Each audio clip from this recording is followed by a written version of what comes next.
Que bonito, não?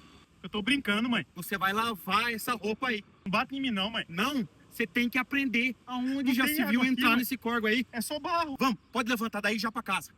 O que você tá pensando da vida, moleque? Sim, sua irmã só dá trabalho pra mim, só. Só dá trabalho. A hora que seu pai chegar, eu vou falar pro seu pai. Eu vou falar pro seu pai, porque o que vocês estão Tá pensando? bom. Eu não tenho Tá minuto de paz. Descuido de um, vai ver outro tá no meio do barro. Fazendo o que eu não sei. Aonde já se viu um negócio desse? Vai, direto pro banheiro. Se você perder a perua da escola, você vai a pé. Hoje você vai a pé. A hora que seu pai chegar, eu vou falar pro seu pai. Tá bom, mãe. Tá bom, mãe. Eu tô indo, mãe. Tá gelado, mãe. Ô, mãe, tá gelado, mãe. Pensasse antes de ir no barro. A água do córrego não tava gelada? No banheiro assim, não. Pode tirar esse barro aí. Vamos. Para de reclamar. Eu não tenho pingo de sossego, eu não tenho. Já falou que tá gelado? Tá bom, mãe. Vai, pode ir pro banheiro. Tá bom.